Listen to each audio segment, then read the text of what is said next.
চারিদিকে শত্রু রেখে আপনি বাঁচতে পারবেন না, আপনি রেহাই পাবেন না। আপনি অন্তত বিরোধী দলের সাথে বন্ধুত্ব করেন। বিরোধী দলের সাথে বন্ধুত্ব করার একটাই শর্ত, আমরা সংস্কার চাই দেশের মঙ্গলের জন্য। তারেক রহমান সাহেবের ভয় পাওয়ার তো কোনো কারণ নাই। আপনি দুইবার প্রধানমন্ত্রী থাকতে পারবেন, দুইবার রাষ্ট্রপতি থাকতে পারবেন, 20 বছর সুযোগ পাবেন, আর কয় বছর দরকার? তাহলে এই যারা আপনাদেরকে কুপরামর্শ দিচ্ছে তাদের কথা কেন শুনছেন?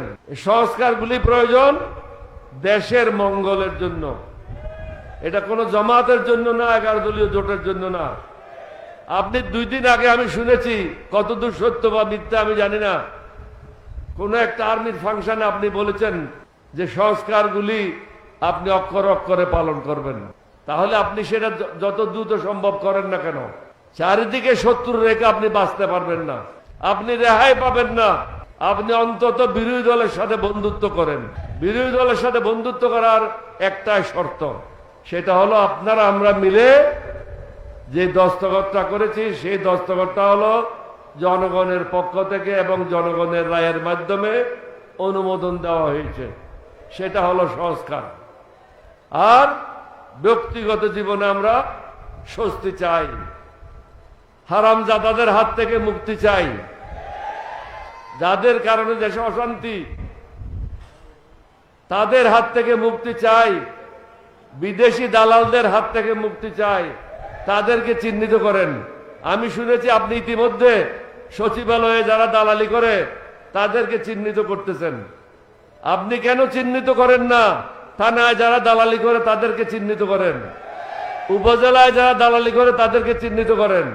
এবং আমি শুনেছি কিছু কিছু বাহিনী যাদের দায়িত্ব হলো শুধু সামরিক সশস্ত্র বাহিনীর অভ্যন্তরে কাজ করা, তাদের প্রতিনিধিরা উপজেলায় পর্যায়ে কেন? ওখানে তো কোনো উপজেলা পর্যায়ে প্রয়োজন নাই। যার যেটা কাজ সেটা ডিফাইন করে দেন, নির্দিষ্ট করে দেন। বিভিন্ন থানায় ফোর্সেস ইন্টেলিজেন্সের লোকেরা পদায়ন হয়েছে, কি কারণে? ফোর্সেস ইন্টেলিজেন্সের কাজ কি? এয়ারফোর্স, নেভি, আর্মি, তারা কি করছে না করছে এটা দেখা, জনগণের বিষয় দেখা তাদের দায়িত্ব না।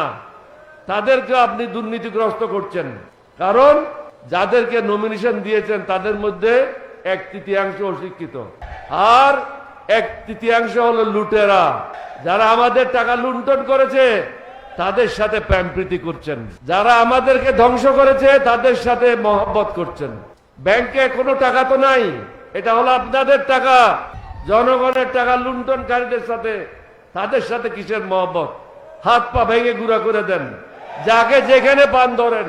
এখানেও যদি কোনোখানে পান তাদেরকে ধরেন, হাত পা গুঁড়া করে দিয়ে থানায় সোপর্দ করেন। এরা হলো দেশের শত্রু, জনগণের শত্রু।